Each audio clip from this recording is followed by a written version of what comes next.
Focus Actualité. Focus Actualité, votre point de vue nous intéresse.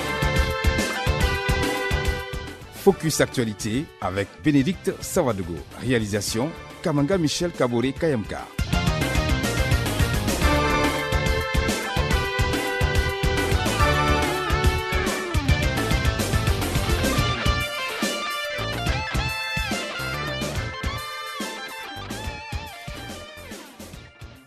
Madame, Monsieur, bonjour et bienvenue à Focus Actualité, une table ronde dédiée à une question qui touche profondément notre société, la question du terrorisme au Burkina Faso.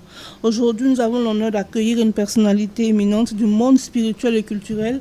J'ai nommé Elmancio Godson. Il est animiste, traditionnaliste africain, il est métaphysicien et chercheur spirituel. Monsieur Godson nous propose une approche novatrice et enrichissante dans la lutte contre le terrorisme. Sur ce plateau, nous avons également le plaisir d'accueillir Serge Imhotep Bayala. Il est coordonnateur de 2 heures pour Kamita, chercheur en études culturelles africaines. Monsieur Elmancio Godson, bonjour. Bonjour. Serge Imhotep Bayala, bonjour. Oui, bonjour et bonjour à tous les auditeurs de la radio nationale. Le sujet est crucial, le sujet est sensible, vous le savez déjà. On parle de la question du terrorisme. Comment vous pourrez définir le terrorisme dans le contexte actuel du Burkina Faso? Je donne la parole à notre invité, M. Elmancio. Je pense qu'aujourd'hui, avec ce qui se passe au Burkina Faso depuis quelques années, avec tout ce que nous avons eu en termes de décès, de morts, permettez-moi quand même qu'au nom des mannes ancestrales, au nom de nos ancêtres, que nous puissions faire un moment de silence pour la mémoire de ceux qui sont partis. Bien, merci. Alors, lorsqu'on parle souvent du terrorisme, tout le monde voit tout de suite ce que nous avons sous nos yeux. Ce que nous avons aujourd'hui, à savoir le combat, le terrorisme, les agressions, la violence extérieure, c'est ce que les gens voient. Mais ce qu'on doit comprendre, c'est que dans la tradition de la spiritualité ancestrale africaine, il y a une façon dont les choses fonctionnent. C'est d'abord que les choses quittent le monde invisible pour venir vers le monde visible. Il n'y a rien qui existe dans le verbe même exister. Ça veut dire simplement ex-ister, c'est-à-dire la manifestation de quelque chose d'invisible et donc de subtil. Donc ce que nous appelons aujourd'hui terrorisme a pris racine fondamentalement dans une dimension spirituelle avec une idéologie. Nos ancêtres avaient coutume de dire que tout existant préexiste à sa propre existence. Ça veut dire en clair que vous ne trouverez rien dans ce monde physique qui ne procède d'un principe premier, c'est-à-dire de quelque chose de spirituel qui lui a donné naissance. Et donc pour nous, notre approche, elle est profondément principielle. Donc il s'agit pour nous de découvrir quel est le principe premier qui se cache derrière cette histoire du terrorisme avant qu'elle ne devienne même une idéologie. Avant de revenir à vous, M. Bayala, pour vous, le terrorisme a d'abord commencé dans le monde invisible. Exactement. Donc, quelle est la source dans le monde invisible? Comment ça a commencé? Si vous pouvez nous expliquer un peu. Vous savez, il y a ce qu'on appelle dans la tradition ancestrale l'ordre naturel. L'ordre naturel, c'est le fait que chaque peuple est sur la terre et représente une identité spirituelle sur la terre. L'identité spirituelle africaine, c'est ce qu'on appelle l'identité de Kama. C'est pourquoi beaucoup de personnes se font appeler des Kamites ou des Kémites. C'est un peuple qui possède la mélanine. Ce peuple a une mission. C'est le seul peuple qui permet d'avoir un ancrage sur la terre. C'est-à-dire que nous sommes des peuples, nous sommes enracinés et nous avons des traditions qui sont liées à la terre. Le terrorisme, c'est quoi? Ça intervient à partir du moment où nous laissons les autres créer en nous ce que j'appelle un terrorisme identitaire. C'est le fait de remplacer notre identité par une autre identité faisant partie d'une autre réalité qui vient maintenant excusez le mot, terroriser et donc détruire ce qui constitue notre identitaire profond. Cette agression identitaire qui est un peu imperceptible, qui provient, n'est-ce pas, de tout ce qui est impérialisme. Impérialisme, c'est un système japhétique, c'est-à-dire qui provient des Occidentaux. Un système dans lequel on utilise le terrorisme comme moyen d'émietter les consciences, les unités cellulaires, les familles, les territoires. Parce que sans le terrorisme, l'impérialisme perd de son existence, de sa valeur. Et si l'impérialisme n'existe pas, le terrorisme disparaît. Ça veut dire quoi? Ça veut dire que l'impérialiste, c'est celui qui vous dit, voici les lois, nous devons tous les respecter, mais quand les lois ne m'arrangent pas, moi je ne les respecte pas, mais je vous les fais respecter et je peux modifier les lois et les règles à ma convenance, parce que ce que l'impérialisme recherche, c'est le suprémacisme.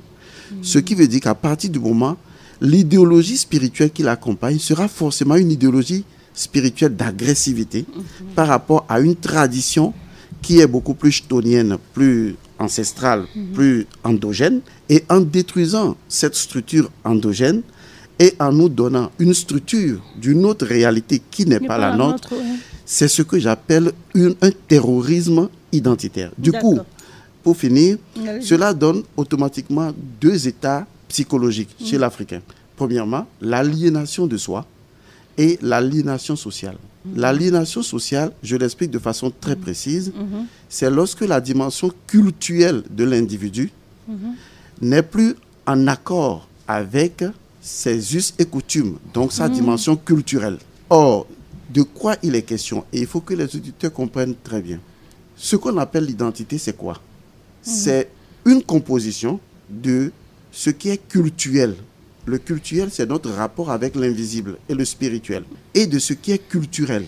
Le culturel, c'est l'ensemble des symboles, y compris la langue, y compris l'éducation, qui permet justement de traduire le cultuel dans la vie quotidienne. Donc, lorsqu'il arrive qu'il y a désaccord, conflictualité entre le cultuel et le culturel, l'individu est complètement aliéné. Qu'est-ce que l'Occident nous vend? L'Occident ne nous vend rien d'autre que sa culture. Donc, quand nous achetons la culture de l'autre et que nous remplaçons notre culture par une autre culture, nous faussons le rapport entre notre culturel, qui a besoin de notre culturel, pour nous donner un cadre endogène de développement, parce que sans l'endogénité, on ne peut pas se développer. Pour moi, il n'y a pas de terrorisme violent, effectif, constatable dans notre environnement physique, sans un terrorisme qui a commencé depuis très longtemps, qui est le terrorisme identitaire et qui a donné naissance à l'aliénation de soi et à l'aliénation sociale. Serge Motep Bayala, vous avez écouté un peu l'explication spirituelle, je vais dire ça comme ça, des origines même du terrorisme, qui découle un peu de l'aliénation de soi qui a été cultivée pendant longtemps par d'autres cultures. Aujourd'hui, quand vous faites un peu le regard sur la situation que traverse le Burkina Faso, est-ce que vous convenez avec M. Godson que ce qu'il dit tient? Oui, absolument. Et je remercie M. Godson pour les détails, le caractère très profond de l'explication qu'il a fournie, parce que nous avons besoin de ces éléments-là pour davantage nous plonger dans les causes profondes, lointaines, mais qui sont les causes auxquelles nous devons avoir accès pour lire les événements actuels qui nous arrivent, les comprendre et triompher de la terreur qu'il nous impose. Les sources et les origines du terrorisme physique, du terrorisme barbare, réel, violent que nous vivons, il a d'abord été un terrorisme, comme il l'explique, qui a été dans l'immatériel, qui a été dans, pas dans l'invisible, mais dans ce qui n'est pas palpable. C'est le terrorisme psychologique, c'est le terrorisme identitaire, c'est le terrorisme mental. C'est tout aussi violent. Oui, d'une violence extrême. Et on dit d'ailleurs que entre la violence physique, celle qui touche la matière, et celle qui touche la non-matière, la violence de la non-matière est encore plus grave. Parce qu'elle empêche même la matière de pouvoir se déployer. C'est ça. Et c'est malheureusement ce que nous avons subi au nom d'un prétendu projet civilisateur qui nous a transformés en des sortes d'animaux modernes qui n'avons pas d'ancrage dans notre univers, qui sont devenus des analphabètes de nos propres sociétés, des analphabètes culturels, spirituels, et qui n'arrivons plus à lire les événements qui se déroulent autour de nous. Ça fait que souvent, on se plaint de déployer tellement d'efforts dans le monde physique et on n'a pas l'écho de tous ces efforts. Mais parce qu'il y a des connexions entre le monde physique et le monde invisible. Ouais.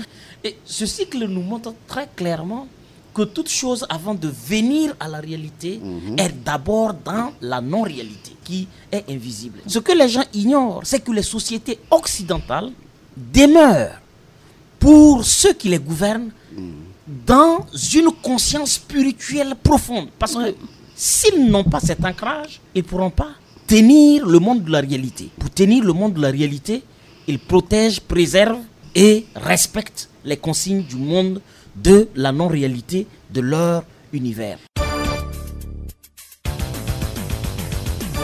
Focus Actualité. Quand j'écoute vos explications, je comprends parfaitement le lien entre spiritualité et terrorisme. L'ancrage vient d'en bas, du monde invisible. Exactement. Et nous, on a laissé le monde invisible pour se contenter que le monde visible. Et ça a été cultivé, ça a été manigancé, je dirais ça comme ça, travaillé par le monde occidental. Ça a été fait depuis longtemps pour nous faire quitter notre monde spirituel, notre ancrage, notre nous. En réalité, c'est ça.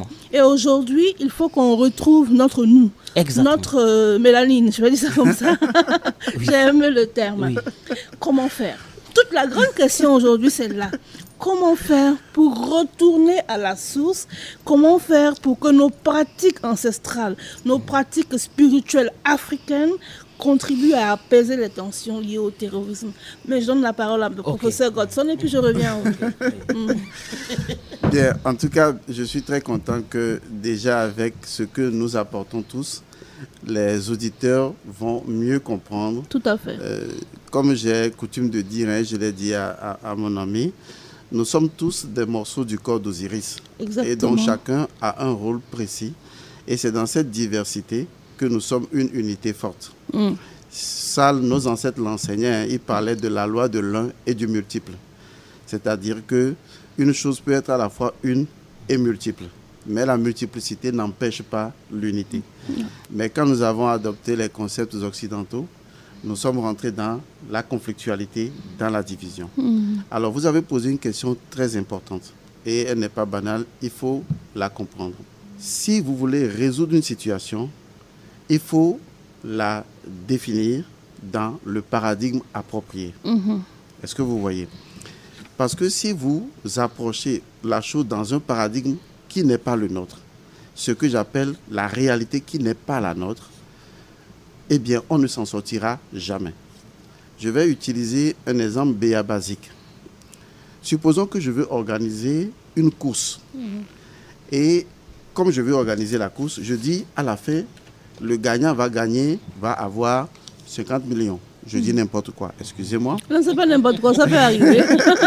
Donc, la personne va gagner 50 millions. Mais c'est moi qui fixe les règles. Et c'est moi qui choisis les compétiteurs. Et donc, du coup, je dis, OK, le premier compétiteur, c'est moi-même.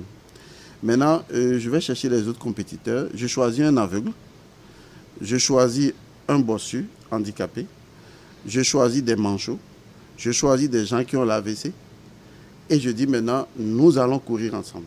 Des gens qui sont diminués par rapport à vous, j'imagine. Exactement. OK. Ça veut dire que je viens de créer banalement la réalité dans laquelle je suis déjà gagnant. Gagnant, ouais, tout à fait. Quels que soient les dés que vous allez jouer. Le vrai problème aujourd'hui, c'est que nous continuons de réfléchir, de travailler dans une réalité qui n'est pas la nôtre. Exactement, j'ai compris. Nous voulons trouver des solutions dans une réalité qui n'est pas la nôtre. Et lorsqu'on nous dit que le noir n'est pas assez rentré dans l'histoire, on est fâché. Mais c'est vrai. parce que ce n'est pas notre réalité. Il faut bien qu'on se comprenne. Il ne faut pas laisser à l'autre le choix de l'initiative. Quand c'est l'autre qui initie votre développement, votre réflexion, qui initie vos besoins, c'est que vous avez perdu votre esprit.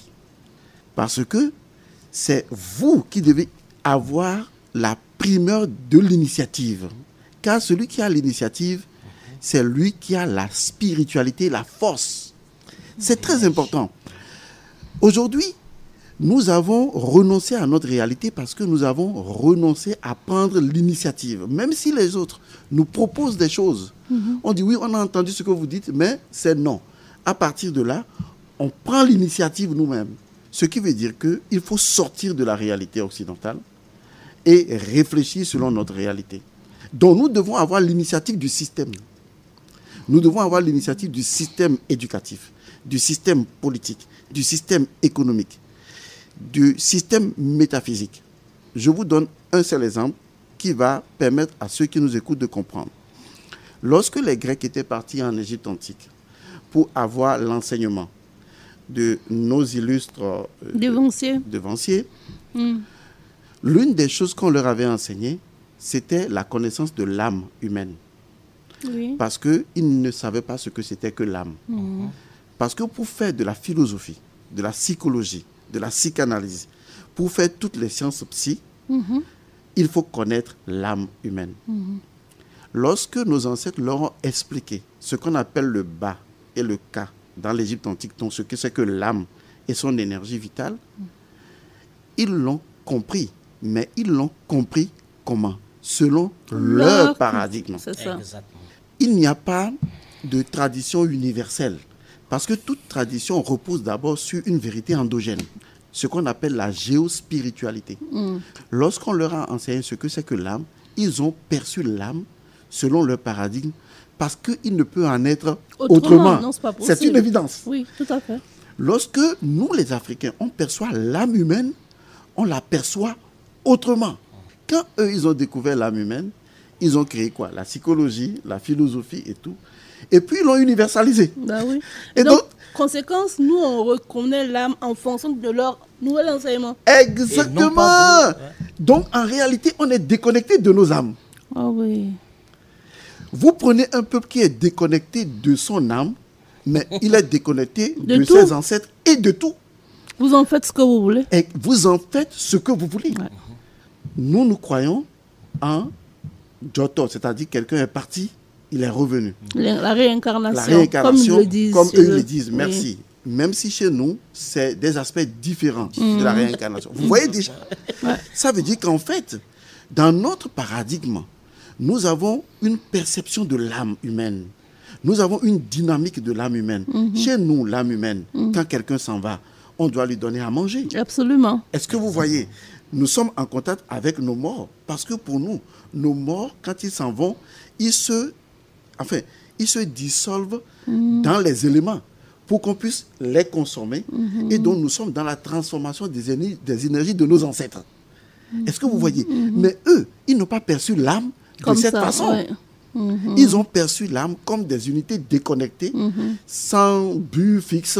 Donc, eux, ils sont des peuples sans âme. Donc, leur comportement est lié à leur nature. Maintenant, si vous allez faire leur psychologie, vous allez faire leur psychanalyse, vous allez faire leur philosophie, vous allez faire leur métaphysique, et vous venez l'enseigner à des peuples dont la nature et la perception de l'âme sont complètement différentes. Vous créez quoi? Vous avez créé une réalité superposée à notre réalité. Wow. Mais comment revenir à notre réalité? Justement, il faut partir forcément du spirituel. Et le point de départ, c'est l'âme humaine. Pour nous, en Afrique, qu'est-ce qu'une âme humaine? Parce que tout se construit autour de l'âme. Est-ce que vous voyez? Il faut repenser cette éducation, remettre une philosophie, repenser l'idéologie de nos ancêtres et commencer à divulguer cela selon notre langage à nous et notre narratif. Parce que si on ne le fait pas, le problème qui va se poser, c'est qu'on continuera de définir les choses dans leur paradigme, de vouloir les résoudre avec les armes comme dans leur paradigme, mais on n'arrivera pas parce que dans leur paradigme, leur réalité, ils sont toujours plus forts que nous. Et ils le seront, puisqu'ils ont défini les règles de cette réalité qui n'est pas la nôtre. Donc, il faut à un moment donné qu'on refuse catégoriquement leur réalité et qu'on commence maintenant à enseigner notre réalité. Mais est-ce que ce n'est pas utopique quand vous dites de refuser leur réalité? Parce qu'on est beaucoup avancé avec eux quand même. Mais comment on va revenir à notre réalité? Ça m'intéresse vraiment. Non, ce n'est pas une question de retour dans le passé. C'est une question d'actualité. C'est-à-dire quoi? Pour briser leur réalité, il faut que dans leur réalité où nous sommes, que nous commencions à travailler notre réalité. Regardez, les Chinois, les Japonais ou les autres peuples, ils n'ont pas nié leur culture. Non. Quand moi je suis arrivé à l'aéroport, mes étudiants qui m'ont reçu, ils m'ont donné de l'eau. Et j'ai consacré la terre du Burkina Faso. Mais j'étais étonné qu'à la fin, beaucoup de gens nous regardaient et regardaient ce que je faisais parce que je ne le faisais pas en me cachant. Non, non. On n'a pas à se cacher. On n'a pas à se cacher. On n'a pas à avoir honte. On n'a pas à avoir honte. Je le faisais non. devant tout le monde. Non. Mais quand j'ai fini, non, les Burkinabés sont extraordinaires. Je n'ai rien compris. Du coup, il y avait une foule inimaginable qui avait commencé à applaudir. Ah, ça montre qu'en réalité, le Burkinabé a soif.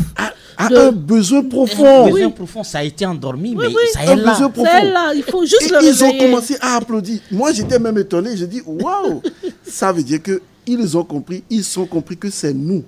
Comme vous le disiez, c'est nous. Donc, on n'a pas besoin de sortir de la technologie. Non, on a besoin de se poser la question suivante. Ou que feraient nos ancêtres dans de pareilles situations? Exactement. Quand il s'agit d'eux, quand il s'agit d'eux, quand il s'agit d'eux. Je ne sais pas si vous me comprenez. Si. Je peux vous donner des myriades d'exemples. Lorsque aujourd'hui on nous reçoit dans une maison, moi quand on me donne de l'eau, je donne automatiquement aux ancêtres. Exactement. Vous savez comment on appelle ça? On appelle ça des gestes initiatiques. Ce sont les gestes initiatiques qui font partie de notre paradigme culturel, qui nous reconnectent à notre culturel. Ce sont des gestes qu'il faut apprendre aux gens, que les gens doivent faire tout de suite. Un enfant qui vient de naître, il faut lui faire la cérémonie de sortie. Ça se fait même plus, hein? Ah, voilà! Or, c'est ça qui pourrit notre âme et qui rend l'âme fragile aux enseignements de l'autre. Parce que tout le monde veut faire comme l'autre. Oui. Alors qu'on peut bien rester chez quelqu'un et honorer sa tradition. Donc, pour moi, il faut remettre à l'emploi les rites, les rituels et les cérémonies qui permettront à chaque peuple de pouvoir se retrouver dans son identité. Parce qu'une chose est avérée, nous avons le sang qui coule dans nos veines. Ce sang, c'est l'histoire de toute notre génération. Il y a nos parents dedans, il y a nos grands-parents, il y a les parents de nos parents, il y a nos ancêtres dedans. Comment est-ce que nous pouvons utiliser cette vertu au sein de notre société pour pouvoir accroître notre conscience identitaire? La conscience identitaire, c'est ce qui va détruire cette aliénation sociale, puisque les gens sont aliénés. Vous voyez? Et nous reconnecter à notre identitaire profond. Donc, pour moi, ce n'est pas de l'utopie. Il faut que ce soit une décision politique. Au Mali, on a créé une école de sorcellerie. Vous voyez, ici, on a décrété quand même une journée. Voilà. 15 mai, c'est ça, hein? Exactement. Donc, je pense que ces actions politiques-là permettront, disons, à nos populations de commencer à se dire, je suis d'une tradition, j'ai un sang, j'ai une origine, j'ai une histoire, je viens de quelque part. Et si là où je vais ne me convient pas, je vais à là où d'où je viens. Et donc, je crois que c'est comme ça que ça marche. Remettre à l'emploi les rites et rituels de nos traditions pour le retour à notre identité réelle. Monsieur Bayala, au Burkina Faso, on a plus de 63 ethnies, on a plusieurs cultures, on a plusieurs rites et rituels. Est-ce qu'on doit trouver un rituel commun où chacun le fait dans sa localité? Oui, je suis vraiment très content de cette approche parce que très régulièrement, les Africains qui sont dans le paradigme occidental et jusqu'à des niveaux insoupçonnés de la gestion de l'État, ils ont une compréhension sacrément biaisée du fonctionnement de nos sociétés.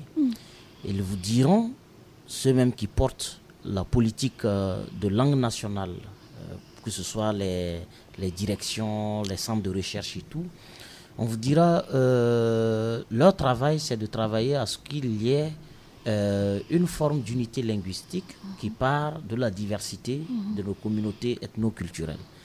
Mais vous entendez avec grand désespoir une forme de chaos moral et intellectuel.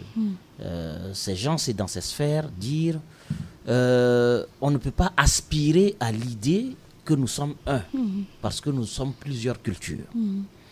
On ne peut pas aspirer à l'idée d'aller vers une forme de convergence linguistique où on trouve 4 langues, où on trouve une langue qui exprime notre conscience nationale. Moi, je ne suis pas linguiste. J'ai fait des études en lettres modernes. J'ai frôlé la linguistique générale. Selon le paradigme des autres. Selon le paradigme des autres. Cheikh Anta Diop dit que notre travail, ce n'est pas d'avoir une idée du passé, qui est un coussin sur lequel on repart dormir, mais comme une conscience qui nous projette dans le présent et nous amène à organiser le futur, à préparer l'avenir. Et parce que quand il dit qu'on ne doit pas retourner s'asseoir, moi j'ai regardé l'analyse qu'ils ont fait dans leur paradigme de ce qui pourrait être l'analyse d'une langue sur le plan morphologique, phonologique et tout le reste. Et j'essaie de transposer ça à nos langues. Et j'essaie de voir, est-ce que nos langues sont des langues grammaticales? Est-ce que c'est des langues organisées? Je me rends compte qu'ils ont un vocabulaire, un lexique abondant. Ils ont des verbes réguliers et irréguliers. Ils ont des pronoms qui permettent de formuler des phrases, créer des syntaxes. Donc, quand on dit en moré, je vais à Bobo, Ndabden, Bobo. Mais quand vous décortiquez, vous vous rendez compte que c'est une phrase qui n'a rien à envier à la formulation française, anglaise, germanophone, chinoise. C'est une formulation consacrée par le créateur lui-même comme ayant la dignité singulière et spécifique qui lui revient et que personne ne devra la mépriser parce qu'il ne la comprend pas, il ne comprend pas son fonctionnement. Nous, on n'a pas appris à connaître le fonctionnement de la langue française pour l'accepter. Elle nous a été imposée au mépris de nos langues. Et je me rends compte que le moré et le dagara, c'est presque la même langue. Au fait, quand un dagara comprend le dagara et il comprend le moré, il se rend compte qu'ils fondent une même unité linguistique.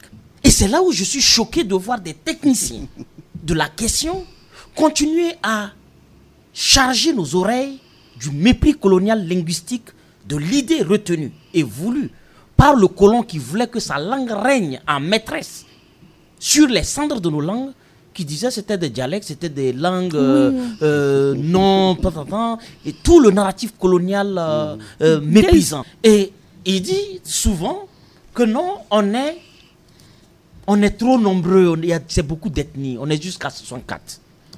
Mais la France, de laquelle, par le paradigme colonial, ils prennent comme exemple, à 111 ethnies. Entre la France et nous, en termes de quantité, qui devrait avoir des difficultés plus que l'autre? Vraiment. On ne doit plus continuer à souffrir de l'idée que nous sommes différents. Et je m'appuie sur 2 références majeures. La première, c'est l'unité culturelle africaine de Cheikh Anta Diop. C'est avec ce document que je me suis moi-même sauvé des préjugés coloniaux en rapport avec la culture africaine. L'idée que la culture africaine est plurielle, l'idée que la culture africaine elle est éparse, elle n'a pas de canon de communication entre elles. Et je me rends compte, après lecture de ce document, qu'il y a une unité culturelle fondamentale qui lie les Africains de l'Égypte antique à l'Africain moderne. Pardon de mettre le doigt sur ta langue. Parce que parler, c'est sacré. Tout à fait. Ce qu'il dit, c'est tellement important qu'il faut préciser là où la décadence a commencé. L'esprit africain est un esprit holistique. Donc, nous avons la capacité d'embrasser tout à la fois. Ça nous vient de la mélanine. Parce que la mélanine est liée au Noun, l'océan primordial, qui est la conscience de Atum. L'atome primordial qui perçoit tout en un bloc. Est-ce que vous voyez? Vous allez voir que nous sommes les premiers à créer la communauté. parce qu'on est capable de voir l'unité dans la diversité. Cité, oui. Cette conscience, madame, excusez-moi de vous le dire, cette conscience n'existe pas dans la perception occidentale. C'est leur nature. On ne peut pas être leur nature et progresser parce que dans leur nature, ils sont obligés de décortiquer les informations et de voir que ceci est contre ceci et ceci doit être contre ça. Et donc, ils cherchent l'opposition permanente. Ils ont créé la notion du bien et du mal. Ouais. En Afrique, on n'enseigne pas à un enfant ce qu'est le bien, ce qu'est le mal. L'enfant comprend l'éthique à travers les mythes, légendes et mythologies. L'enfant comprend. Est-ce que vous voyez? À partir de ce moment, l'enfant se forge lui-même une conscience qui vient de son âme, de ce qui est bien et de ce qui n'est pas bien.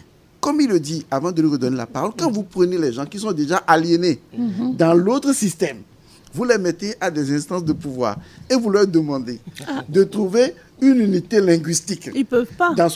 Merci. Ils sont limités. Ils sont limités par le fait même qu'ils sont aliénés dans un système qui a créé une réalité et qui s'est imposé à la lecture de leur âme à eux. C'est ça. Donc, ils ne lisent plus les choses à partir de leur âme. Ils lisent à partir de l'âme de l'autre. Excuse-moi de t'avoir pris la parole. Non, mais vous avez su traduire avec, très belle. Voilà, avec les mots justes, les mots clés. Voyez-vous, et tant que nous, on compétit dans leur univers, on sera perpétuellement perdant. Et on ne pourra jamais prendre le dessus. Non. Et c'est pourquoi il nous faut nous réinventer nos réalités.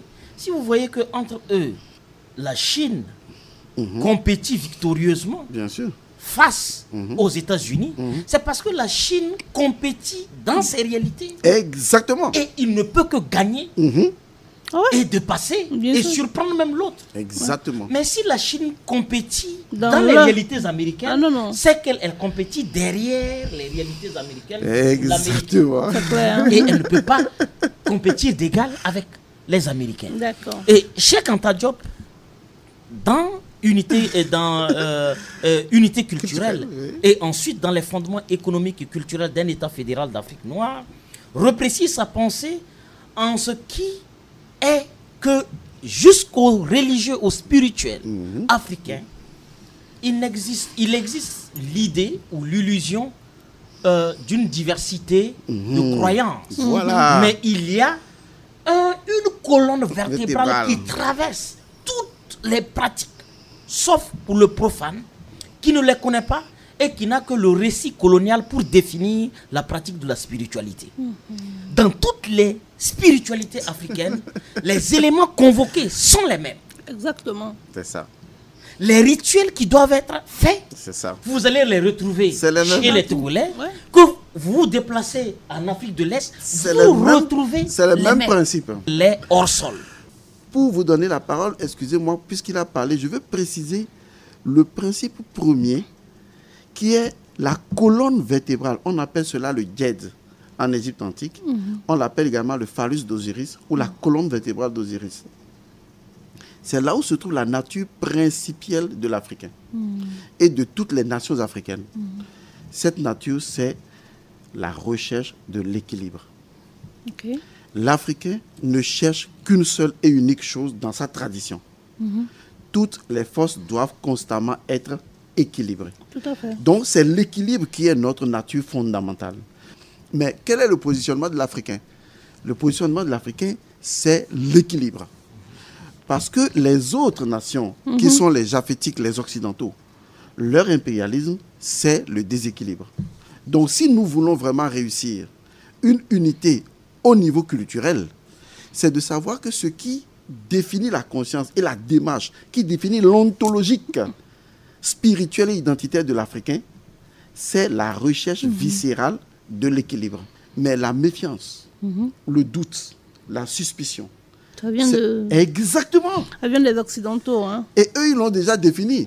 C'est une position cartésienne. C'est une démarche de Descartes. C'est le doute. Le doute. C'est normal qu'ils aient de doute parce qu'ils n'avaient aucune conviction de base, de connexion avec la nature. Nous, on n'a pas de doute puisqu'on connaît les principes de la nature. Eux, ils ont raison d'avoir le doute parce qu'ils n'avaient aucune connaissance des principes de la nature.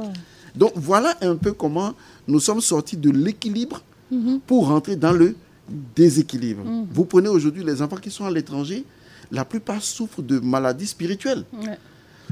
Ils ont beau voyager, mais on constate que oui, tu es une femme, tu ne trouves pas des hommes, tu es machin et tout. Et parce que, oui, c'est parce que ton identité, tu n'es pas dans ta réalité, dans ton identité. Ouais.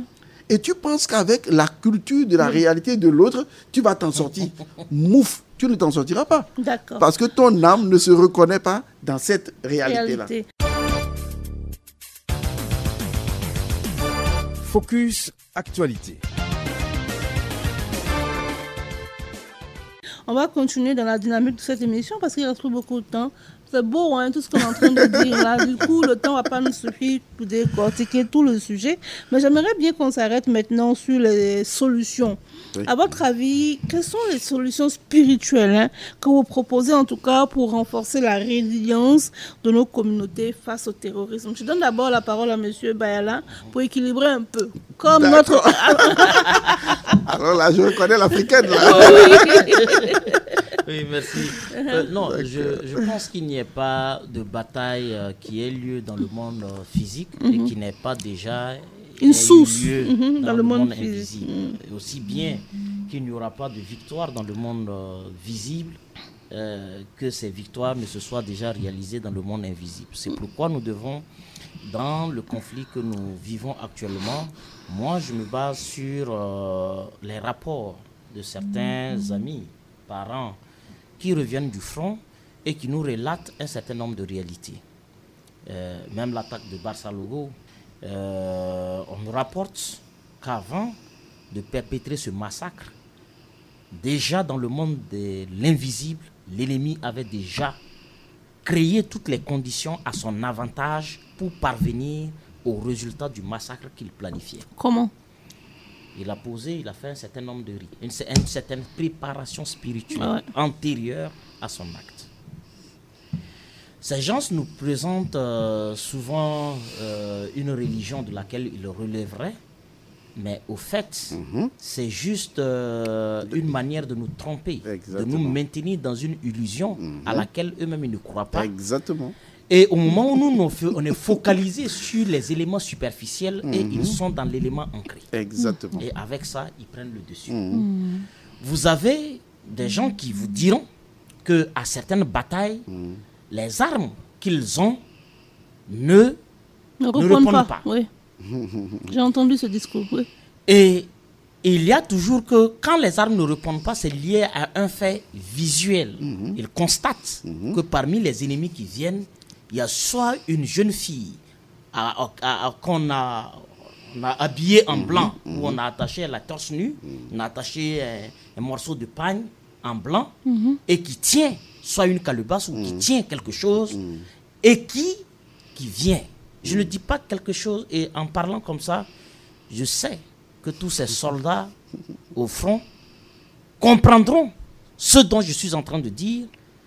Ceux qui ont eu la malchance d'être blessés savent ce que je suis en train de dire, et ceux qui ont vécu les mêmes types de rapports savent ce que je suis en train de dire. Et tant que cette fille est là, ayez la dernière technologie militaire, ayez autant de drones à Kinshasa que vous voulez, ayez autant d'armes de dernière génération, vous ne ferez pas d'exploit. C'est pas vrai. C'est cette dimension de la guerre que nous comprenons encore faiblement. Je salue l'hypermobilisation des autorités pour nous acheter tous les types d'armes. Et aujourd'hui, on est en voie de devenir une puissance militaire. Mais c'est que nous sommes en train de devenir une puissance militaire physique dans leur réalité, dans leur réalité sans être une puissance militaire spirituelle. Ouais, et ça, c'est bien dommage. Voilà. Mais justement, comment réussir à une puissance militaire? Et c'est pourquoi nous avons le grand bonheur d'avoir le grand maître qui est là, dont le travail, l'investissement, les recherches ont permis d'avoir une idée précise. Moi, tous les soldats que je connais qui doivent aller en position avancée, je leur dis, le petit créneau qu'on va vous donner, et je pense de plus en plus c'est le langage officiel qui leur est tenu, il faut aller vous préparer. C'est ça. Voilà, c'est ça. Mais il faut, de façon décomplexée, comme il a fait à l'aéroport, rendre ça formel. Qu'on ne projette pas un groupe de 100 personnes, de 200 personnes en zone ennemie sans une préparation spirituelle abondante et permanente en leur sein. Les Russes, ils disent que quand ils vont à la guerre, vous savez, il y a des colonels idéologiques. Moi, je ne savais pas qu'il y avait des colonels dont le statut et le grade, c'était l'idéologie politique. On parle aux soldats des enjeux. Et il y a des mages en leur sein. Des sorcières. Des sorcières. Qui préparent avant toute action et toute opération. C'est pas vrai. On prépare le terrain. Au fait, souvent je regarde les efforts monstrueux que l'État déploie aujourd'hui qui nous a permis d'avoir d'énormes victoires. Oui. Et je vois que on est encore faiblement dans le chemin qui mène vers la victoire définitive. Et j'implore toutes les oreilles qui entendront nos frères grelottantes voix d'accepter humblement et courageusement, de façon décomplexée. Si on a consacré une journée pour les cultes traditionnels, c'est que Ibrahim Traoré et son équipe savent de quoi renvoie la vérité. Il faut avoir le courage d'instituer la convocation de nos énergies spirituelles pour participer au combat. Professeur Godson, convoquer les énergies spirituelles pour participer au combat. Ne riez pas parce qu'on cherche des solutions. C'est véritablement avec un cœur meurtri que je dis ça. Je comprends. Quand on voit ces jeunes garçons à la fleur de l'âge qui tombent au front, bien sûr. C'est bouleversant. Pour une mère, c'est douloureux. Je comprends. Pour une mère, c'est très On douloureux. Cherche des solutions. Je suis d'accord. Quelles sont les solutions spirituelles aujourd'hui? Vous avez parlé de préparation spirituelle, de convocation de nos énergies spirituelles. Comment on doit s'y prendre? Ce qui est extraordinaire dans notre savoir ancestral, c'est qu'il n'est point besoin de réinventer la roue. C'est que la chose est déjà là. Okay. Ça, c'est la première chose à savoir. Nos savoirs ancestraux ne sont pas perdus parce qu'ils sont liés à la terre elle-même et donc liés à nous. Il faut juste se souvenir et les rappeler.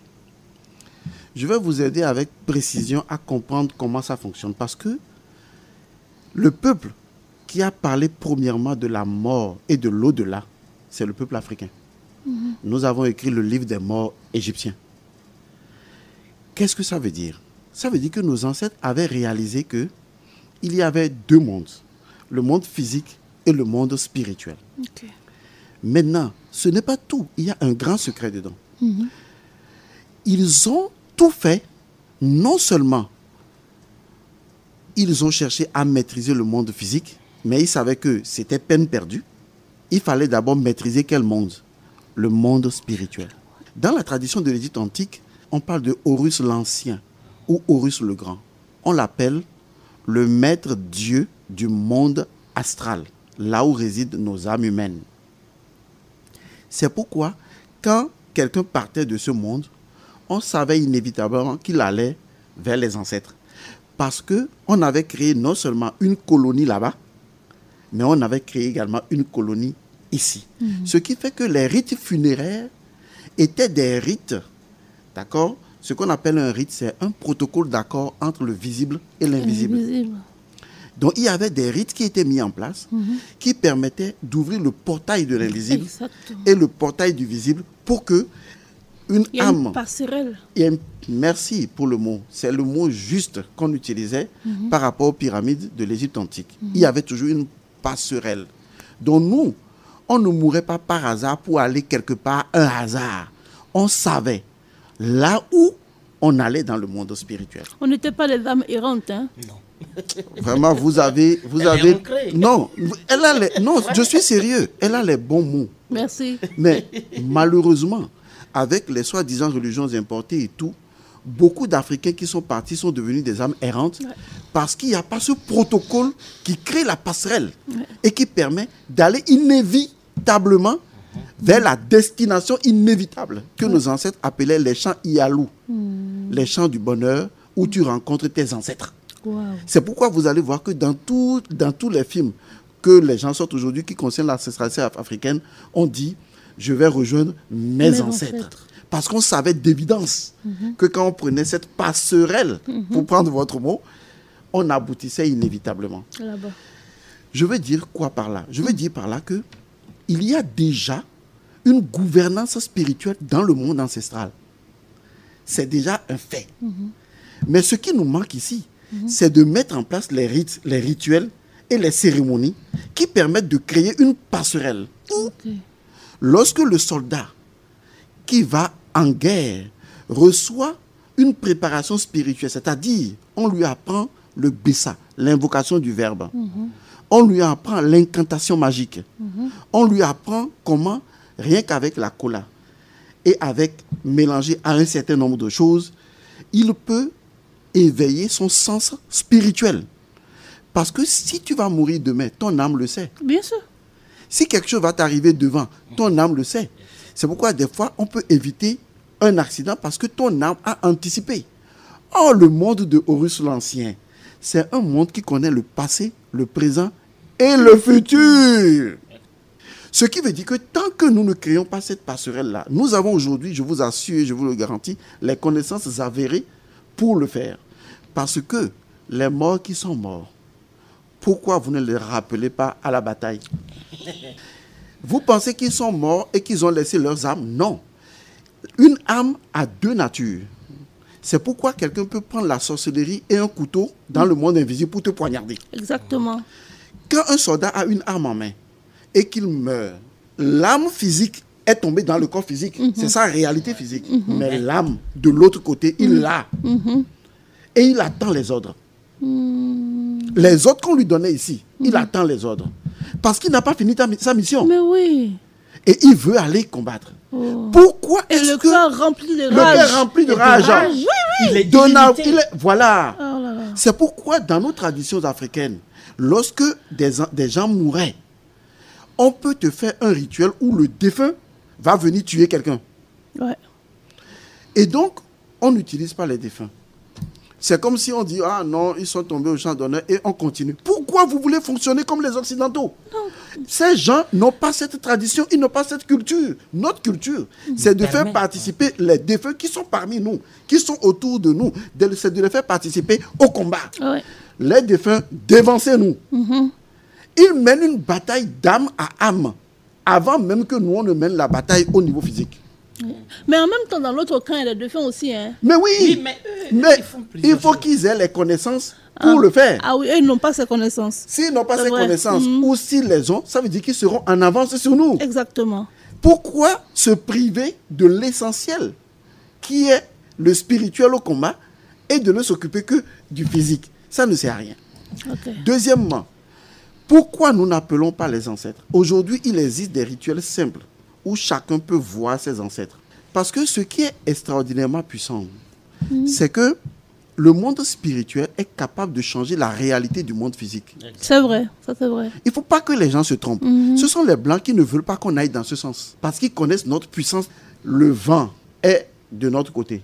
La terre est de notre côté. L'eau est de notre côté. Hebieso est de notre côté. Nous avons la capacité, au nom des ancêtres et au nom des membres ancestrales et des défunts, d'appeler les forces des éléments à nous accompagner. Et quand le vent va se lever par hasard et que les conditions météorologiques seront influencées par des forces invisibles que nous aurions appelées, pourquoi nous ne gagnerons pas? Vraiment. Parce que notre combat est juste. Notre cause est noble. Juste et noble. Pourquoi on ne le fait pas? On attend quoi? Pourquoi ne pas consacrer les armes avant de partir qui vont au combat, oui, avant de les amener au combat? Parce qu'aujourd'hui, il existe des rituels simples où vous pouvez consacrer votre âme.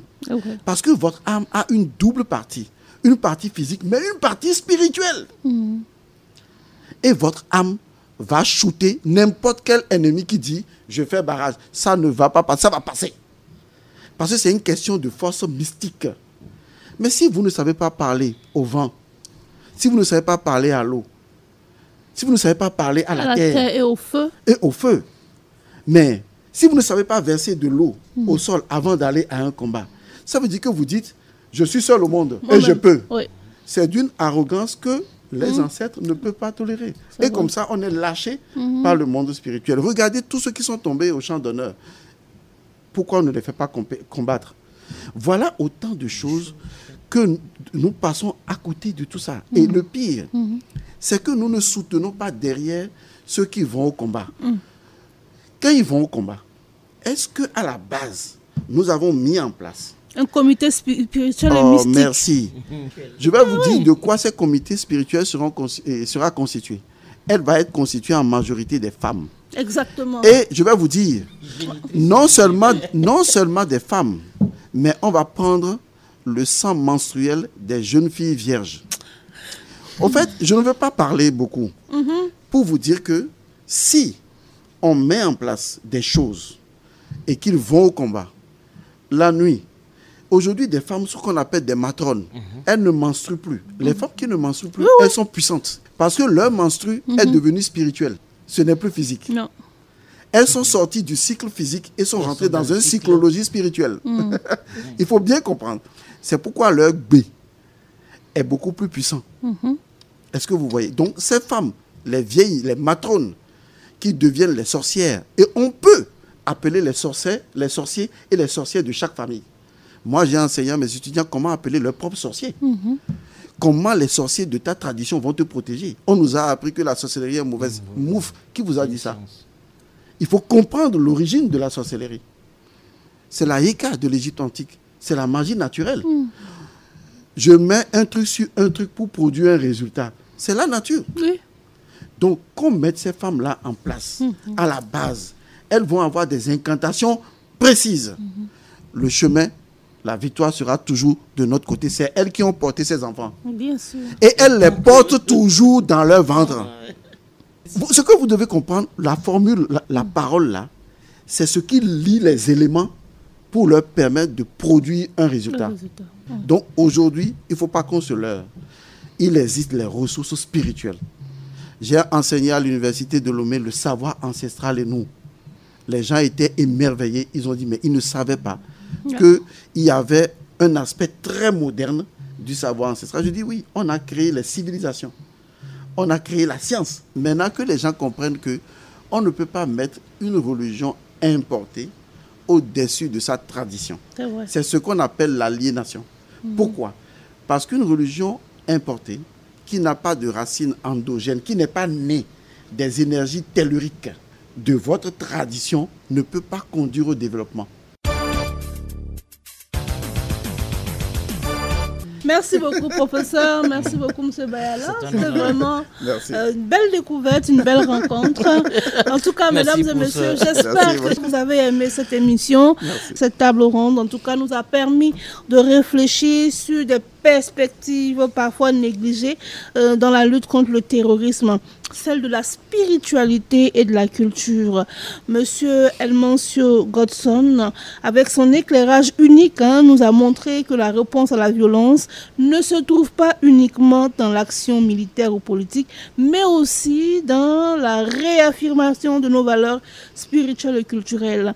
Monsieur Bayala, quant à lui, nous invite en tout cas à redécouvrir et à réinvestir cette dimension pour construire un avenir plus serein, plus harmonieux, et que cette discussion en tout cas inspire chacun d'entre nous à explorer ses voies et à contribuer chacun à sa manière à la paix, à la résilience de notre pays. À la réalisation, Kamanga Michel Kaboré et Thomas Bailly. Merci à vous tous pour votre patience, pour l'écoute. J'ose espérer que nous avons apporté quelque chose de nouveau. Prenez soin de vous. En attendant, aimez-vous, aimez les autres. Au revoir. Focus Actualité. Focus Actualité, votre point de vue nous intéresse. Focus Actualité avec Bénédicte Savadogo. Réalisation, Kamanga Michel Kaboré Kayamka.